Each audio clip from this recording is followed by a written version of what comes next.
వచ్చేసింది ఆది శ్రావణం షాపింగ్ అంతటికి అతిపెద్ద కేజీ సేల్. కేజీ సేల్ తో పాటు up to 61% of 1+1 offers, combo offers ఇంకా మరెన్నో. CMR shopping mall. సేవా రంగాన్ని సైతం ప్రైవేట్ పరం చేస్తున్నారు చంద్రబాబు. పేద మధ్యతరగతి ప్రజల నుంచి విద్య, వైద్యం, తాగునీరు, రవాణా సేవలపై ముక్కుపిండి మరీ యూజర్ ఛార్జీలు వసూలు చేయబోతున్నారు.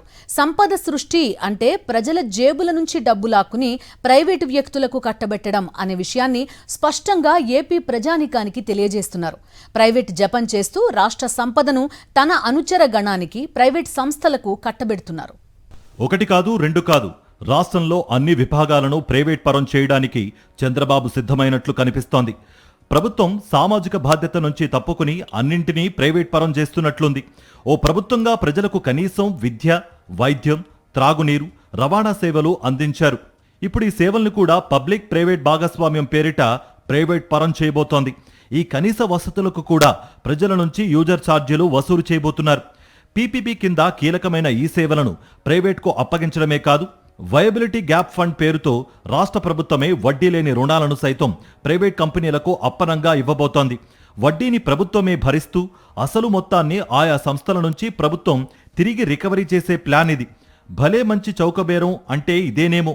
అంతేకాదు, దీనికోసం బడ్జెట్లో 1500 కోట్ల రూపాయల కేటాయింపులు కూడా జరిగినట్లు ప్రభుత్వం పేర్కొంది. ప్రైవేట్ సంస్థలు లాభాలు ఆర్జించడమే లక్ష్యంగా చంద్రబాబు సర్కార్ ఈ పీపీపీ విధానాన్ని రూపొందించినట్లు కనిపిస్తోంది. ఉదాహరణకు మెడికల్ కాలేజీలనే తీసుకుంటే వయబిలిటీ గ్యాప్ ఫండ్తో పాటు రాయితీపై భూమి ఇస్తారు. ఈ మేరకు పీపీపీ విధానం 2026 పేరుతో ఆర్థిక శాఖ ఉత్తర్వులు జారీ చేసింది. ప్రైవేట్ సంస్థలు వెచ్చించిన వ్యయాన్ని వినియోగదారుల నుంచి యూజర్ ఛార్జీల రూపంలో ఖచ్చితంగా రాబట్టనున్నట్లు పీపీపీ విధానంలో స్పష్టం చేశారు. అంటే వినియోగదారులే డబ్బులు కట్టి ఈ పీపీపీ మోడల్ను విజయవంతం చేయాలన్నమాట. ఇలా చేయడం వల్ల వినియోగదారులు పొదుపుగా సేవలను వినియోగించుకుంటారని అంటోంది ప్రభుత్వం. ప్రైవేట్ సంస్థలకి మేలు చేసే ఈ పాలసీని చాలా గొప్ప పాలసీగా అభివర్ణించడం అనేది సిగ్గుచేటు. ఈ పాలసీ వల్ల ఒక తరం కాదు, 2 తరాలు కాదు, భవిష్యత్ తరాలన్నీ కూడా దెబ్బతినే అవకాశం ఉంటుంది. ప్రభుత్వం అనేది ప్రజా వనరులకి, ఆస్తులకి కస్టోడియనే తప్ప మీరేమీ యజమాని కాదు. మీరేదో ఓనర్ లాగా మాకిచ్చిన 5 ఏళ్ల అధికారంలో మేము పప్పు బెల్లాల్లాగా పంచుతాం, లుల్లు గ్రూప్కి ఇస్తాం, 99 పైసలకు ఎకరం అమ్మేస్తాం అంటే ఏమనుకుంటున్నారు మీరు? ఎవడిచ్చాడు మీకు ఈ అధికారం? పీపీపీ విధానంలో ప్రాజెక్టులు చేపట్టినా అవి ప్రభుత్వ ఆస్తులుగానే ఉంటాయంటూ కొద్ది రోజుల క్రిందట ముఖ్యమంత్రి ప్రకటన చేశారు. ఆచరణలోకి వచ్చేసరికి అందుకు భిన్నంగా ప్రైవేట్ సంస్థలకు అత్యధిక వాటా కట్టబెట్టాలని ప్రభుత్వం నిర్ణయించింది. తాజాగా రిలీజ్ చేసిన పాలసీ ప్రకారం ప్రైవేట్ సంస్థలకు 51% వాటా ఇస్తారు. సగానికన్నా ఎక్కువ వాటా అప్పగించిన తరువాత సదరు పౌర సేవలపై పెత్తనం ప్రైవేట్ సంస్థలకే ఎక్కువగా ఉంటుందనే విషయం చిన్నపిల్లాడిని అడిగినా చెబుతాడు.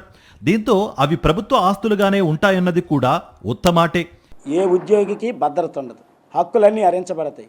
మేము ఇంతకాలం పాటు పోరాడి సాధించుకున్నటువంటి హక్కులు ఏవైతున్నాయో ఆ హక్కులన్నీ కూడా నిరాకరించబడతాయి. ఉద్యోగులు, కార్మికులే కాదు, పట్టణ ప్రజల మీద ఎడాపెడా భారాలేసి పట్టణ ప్రజలను కూడా అవస్థల పాలు చేసేటువంటి విధానం దీనిలో ఉంది. కాబట్టి తక్షణం ప్రైవేటీకరణ విధానాలని ఉపసంహరించాలి. ప్రైవేట్ సంస్థ పెట్టుబడి పెట్టడం ద్వారా ప్రజాసేవలను నిర్ణీత కాలానికి మాత్రమే అందిస్తుందని, భూమి, ఆస్తులపై హక్కు ప్రభుత్వం వద్దనే ఉంటుందని తాజా ఉత్తర్వుల్లో ప్రభుత్వం పేర్కొంది. ఓవైపు ఇలా చెబుతూనే మరోవైపు చాలా చోట్ల నామమాత్రపు ధరకు లేదా దీర్ఘకాలిక వ్యవధికి లీజు ప్రాతిపదికన భూమిని ప్రైవేట్ సంస్థలకు అప్పగిస్తోంది చంద్రబాబు సర్కారు.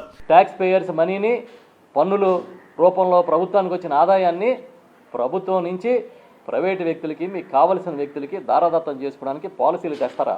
డబ్బులు ప్రభుత్వం ఇస్తుంది, వడ్డీలు ప్రభుత్వం కడుతుంది, రుణాలు ప్రభుత్వం ఇప్పిస్తుంది. మరి వాళ్ళు ఏం చేస్తారంటే ప్రజల నుంచి యూజర్ ఛార్జీలు వసూలు చేస్తారు. పార్కులో నడిచినందుకు ఛార్జీ, ఆసుపత్రిలో వైద్యానికి వెళ్తే ఛార్జీ, స్కూల్లో పాఠం చెప్పించుకోవడానికి వెళ్తే ఛార్జీ, ప్రతి దానికి యూజర్ ఛార్జీలు కట్టాలనేది ఈ పాలసీ ఉద్దేశం. రాష్ట్ర వ్యాప్తంగా 1,23,000 కోట్ల ప్రాజెక్టులను పీపీపీ విధానంలో అమలు చేస్తున్నట్లు ప్రభుత్వం ప్రకటించింది. రాష్ట్ర వ్యాప్తంగా 16 కీలక రంగాల్లో పీపీపీ విధానాన్ని అమలు చేయనున్నట్లు ఉత్తర్వుల్లో పేర్కొంది. విద్య, ఇంధనం, ఆరోగ్యం, పారిశ్రామిక మౌలిక వసతులు, సాగునీరు, పర్యాటకం, రవాణా, లాజిస్టిక్స్, పట్టణ మౌలిక వసతులు, క్రీడలు, గృహ నిర్మాణం, గ్రామీణాభివృద్ధి, టెలికమ్యూనికేషన్స్, నీటి సరఫరా, పారిశుద్ధ్యం తదితర రంగాలను ఈ పాలసీ పరిధిలోకి తీసుకొచ్చారు. రోడ్లు, పోర్టులు, ఫిషింగ్ హార్బర్లు, విమానాశ్రయాలు, పట్టణ రవాణా వ్యవస్థలు వంటి కీలక మౌలిక వసతుల్లో కూడా ప్రైవేట్ భాగస్వామ్యానికి పెద్దపీట వేసేందుకు నిర్ణయించారు. ఈ రంగంలో ఎక్కడెక్కడ అవసరమో అక్కడ ప్రజల నుంచి యూజర్ ఛార్జీలు వసూలు చేస్తారు. వయబిలిటీ గ్యాప్ ఫండింగ్ను ఏ కంపెనీ తక్కువగా కోట్ చేస్తుందో ఆ కంపెనీకి పీపీపీ కింద ప్రభుత్వ సేవల్ని అప్పగిస్తారు. పీపీపీకి అన్నీ అప్పగిస్తే పూర్తిగా సామాన్యుల మీద భారం పడే అవకాశం ఉందని నిపుణులు అంటున్నారు. సేవా రంగాల్లో ప్రైవేటీకరణ ప్రజాస్వామ్యానికి గొడ్డలిపెట్టు అంటున్నారు. పీపీపీకి వ్యతిరేకంగా ఇప్పటికే కార్మిక సంఘాలు, ప్రజా సంఘాలు, వామపక్ష పార్టీలు ఆందోళనలకు సిద్ధమవుతున్నాయి. మరిన్ని అప్డేట్స్ కోసం ఛానల్ ను సబ్స్క్రైబ్ చేయండి. నోటిఫికేషన్స్ కోసం బెల్ ఐకాన్ పై క్లిక్ చేయండి.